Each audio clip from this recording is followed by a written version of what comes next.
When laying out artificial grass, it is important that the sub-base is perfectly flat and stable. Irregularities must be filled in or leveled before you start rolling out the geotextile.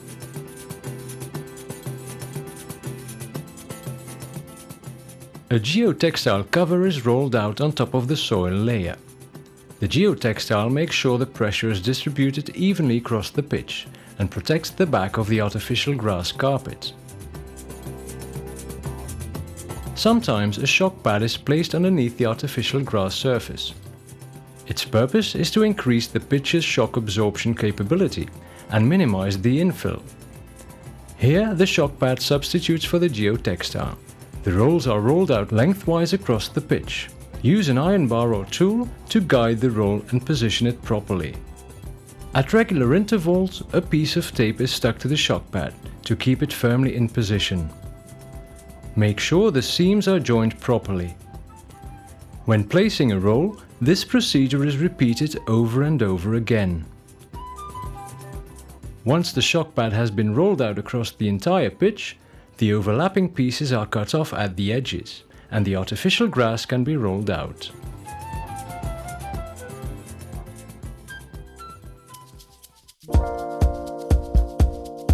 After a geotextile cover or a shock pad has been installed, a lorry delivers the artificial grass, which is unloaded on site.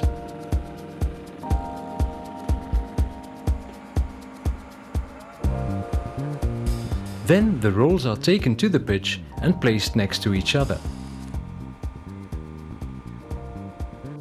Afterwards, the rolls are rolled out one by one along the width of the field, with slight overlapping.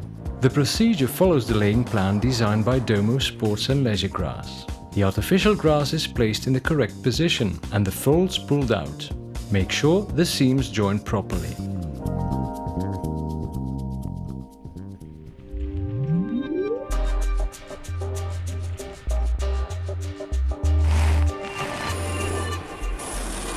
Now that the artificial grass has been placed in the correct position, the overlapping edges are cut off to make the seams fit together perfectly.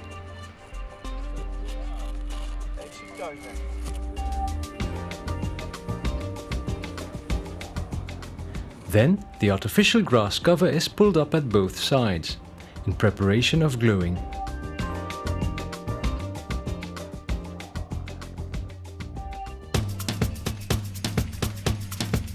The two-component glue is mixed on site. A hole in the lid allows one component to blend with the other.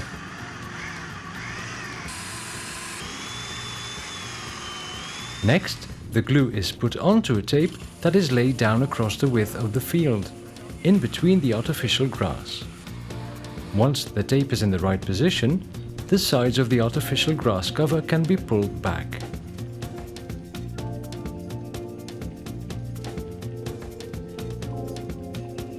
Replacing a roll of tape is an easy and rapid operation.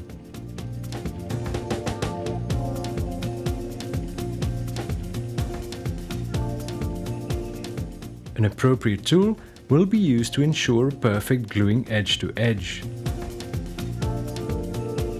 Finally, a heavy roller, a small road roller, is used to press the seams down against the glue. It is best to repeat the procedure several times for each individual seam.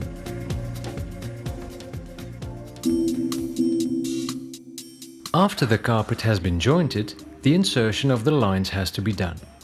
The perimeter lines and middle line are usually incorporated into the carpet during manufacture.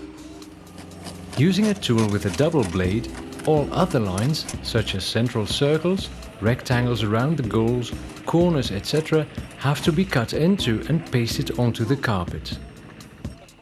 The lines are usually delivered in rolls according to the required length.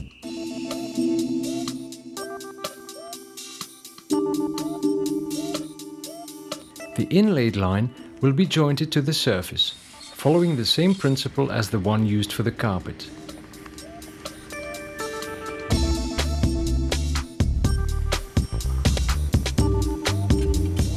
Sometimes, lines need to be cut on site, from an appropriate piece of grass carpet. This can, for example, be the case with the inlay of the line from the middle circle.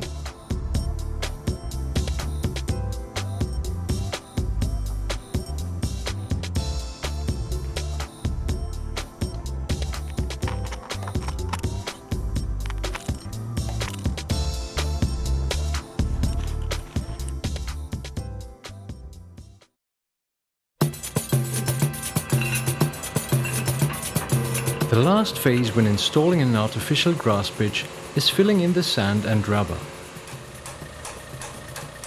The sand is usually delivered in silos or in big bags.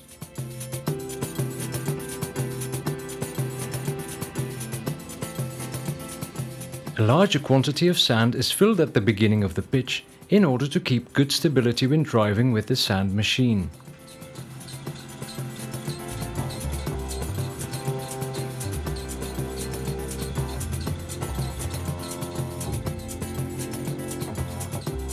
It is important that the sand filling is done in dry weather conditions, with dry sand. In order to avoid deformation of the artificial fiber, intensive brushing is done with brushes moving laterally. The sand is deeply and evenly spread in order to ensure a good and even surface. The rubber is usually delivered in big bags.